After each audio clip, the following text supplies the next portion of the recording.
Sumainyo ang Panginoon. At sumayo rin. Ang mabuting balita ng Panginoon ayon kay San Lucas. Papuri sa iyo, Panginoon.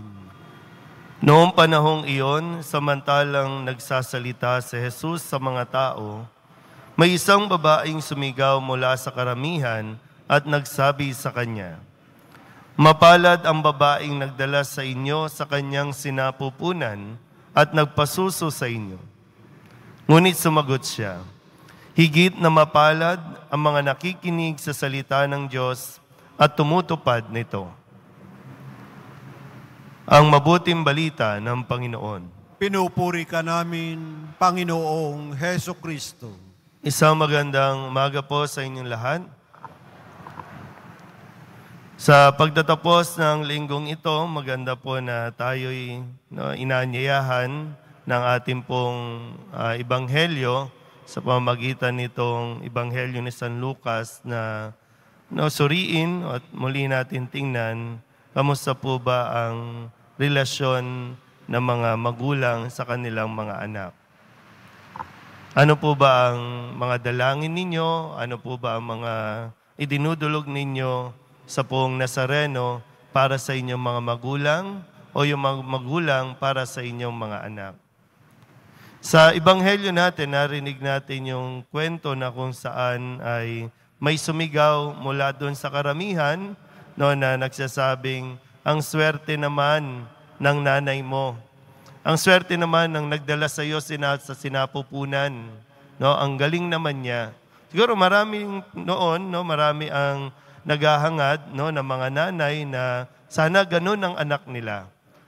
Sana katulad ni Jesus ang anak nila. Hindi ko alam kung punong-puno ng disappointment ito, yung babaeng ito o kung sino man ito na napasigaw pa sa karamihan na nasabing, para masabihin natin, nainggit doon sa nanay kasi si Jesus ay kilala, magaling mangaral, magaling magturo, na nakakapagpalayas ng demonyo. Kaya sabi, ang galing, ang swerte naman ng nanay mo.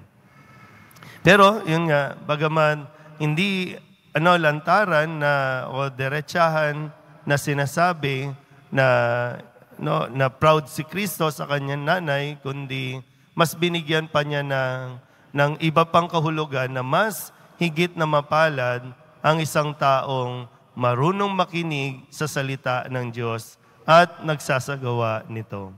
Siyempre, sa atin pong pagninilay, talaga naman nakaka-proud din naman si Maria kasi simula't simula pa nang sabihin niya na pumayag siya, na sabihin niya sa anghel, "Maganap nawa sa akin ang ayon sa iyong wika." At hanggang sa kaduluduluhan na natili si Maria na sumusunod kay Kristo, sumusunod sa Diyos. Kaya ngayon, tingnan natin, alin ba ang nakaka-proud?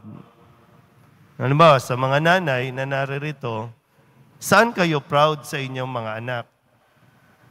Dahil pwede ba natin masabi na proud kayo kasi ang anak nyo nasa abroad, ang anak nyo ay doktor na, nakagraduate, professional na.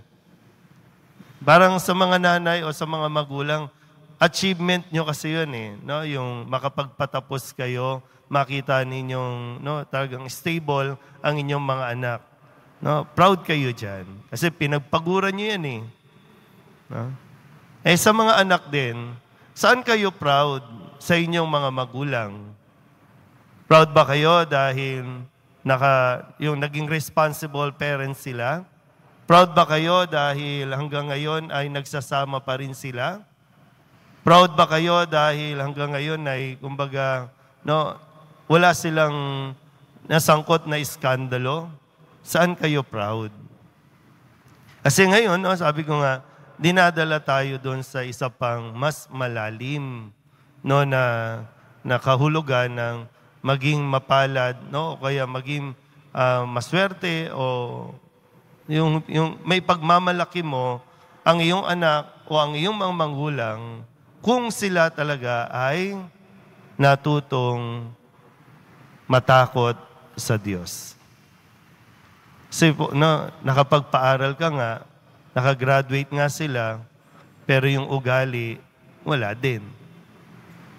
Kaya nga, di ba, ngayon po, mayroon tayong, no, sa Senate, mayroon tayong gustong isulong na batas. May batas po na uobligahin ang mga anak na suportahan ang kanilang mga magulang na matatanda na hindi na makapagtrabaho, na may mga sakit. Pag pumalya ang anak sa pagbibigay suporta, makukulong siya ng hanggang 10 taon at pagmumultahin ng 300,000. Sabi ko, bakit kailangan pa natin ng batas? So, di ba? Ibig sabihin, nagkakaroon tayo ng problema sa pakikipag-ugnayan o relasyon ng mga anak sa kanilang mga magulang o ang mga magulang sa kanilang mga anak. Kaya maganda po rin na masuri din natin. Wag lang basta tuturuan ang inyong mga anak na maging masigasig, maging competitive, no? Lalo pa mga estudyante ngayon talagang very competitive. No, 'yun ang pinupukol natin, kailangan magaling ka. No, kailangan maging top ka. Minsan natututo nga sila na maging mahusay, maging magaling. Ang nakalimutan natin ay yung papaano maging mabuting tao. Yung makipagkapwa-tao. Yung tao na ang tingin ay talagang sa harap ng Diyos, wala siya. Doon tayo dapat doon yung isang bagay na pwede nating ipagmalaki. Na ang anak mo, ano man ang narating, nananatili siya sa Diyos. Saan man siya mapunta, nananatili siyang may takot sa Diyos. Yun ang ipagmalaki mo. Hindi yan kung ano man mga diploma, ano man ang kanyang mga naabot, kundi higit sa lahat, suriin mo ang anak mo ba ay napalapit mo sa Diyos? Sumusunod ba siya sa Diyos? O pumapalya tayo doon sa bagay na yun?